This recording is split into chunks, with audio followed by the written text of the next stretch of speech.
ഏതായാലും റിപ്പോർട്ടിൽ പറഞ്ഞിരിക്കുന്ന കാര്യങ്ങൾ എന്താ പറയുക, ഇൻസിഡന്റലായിട്ട് കഴിഞ്ഞ 10 ദിവസമായിട്ട് എനിക്ക് നേരിട്ട് കാണാൻ അവസരം ഉണ്ടായി. ഞാൻ എൻ്റെ സ്കൂളിലെ കുട്ടികളുമായിട്ട് ഇവിടെ ഉണ്ടായിരുന്നു, മൂന്നാറിൽ. ഇപ്പോഴും മൂന്നാറിലാണ്.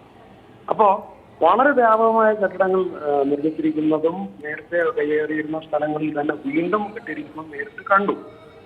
അതുപോലെ സബ് കളക്ടറുടെ ഓഫീസിന് മുൻപിൽ ഈ പറയുന്ന പ്രാദേശിക നേതൃത്വം രാഷ്ട്രീയക്കാരും സമരം നടത്തുന്നതും ഇവർക്ക് ഇതിനെതിരായിട്ടുള്ള നടപടികൾ എടുക്കാൻ തടസ്സം നിൽക്കുന്നതും ഞാൻ നേരിട്ട് കണ്ടതാണ്.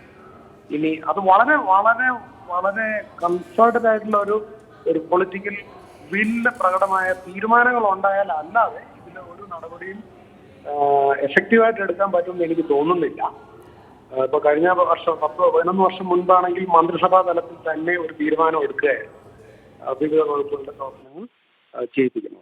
അങ്ങനെ ഉണ്ടാകും നടന്നിട്ടുള്ളതാണ്. പിന്നീട് കോടതി വിധികളൊക്കെയായി അങ്ങനെ തടസ്സങ്ങൾ സൃഷ്ടിക്കുകയും ചെയ്തിരുന്നു. ഇതിപ്പോൾ മുഖ്യമന്ത്രി ഈ 27 ഒരു യോഗം വിളിച്ചിരിക്കുകയാണ്.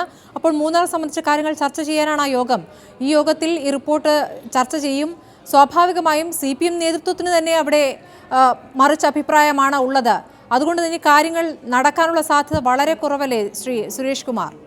കോടതി ഉത്തരവുകൾ ഒരു തടസ്സവും ഇതുവരെ ഉണ്ടായിരുന്നു എന്നുള്ള ഒരു വ്യാജമായ ഒരു റൂമർ സ്പ്രെഡ് ചെയ്താണ് ഈ കഴിഞ്ഞ 11 വർഷവും ഇവിടെ കയ്യേറ്റങ്ങൾ തുറന്നുകൊണ്ടിരുന്നത്.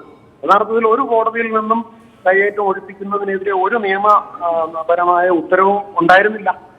ഇപ്പോഴും നമ്മൾ അങ്ങനെ പോകുന്നതിൽ അർത്ഥമില്ല. ഇപ്പോൾ ഒരു നിയമ തടസ്സവും ഇല്ല, പുതിയ നിയമത്തിന്റെയും ആവശ്യമില്ല. മന്ത്രിസഭ ശക്തമായ തീരുമാനം എടുക്കുകയും ശക്തമായി ആ തീരുമാനം നടപ്പാക്കുകയും ചെയ്താൽ മാത്രം മതി.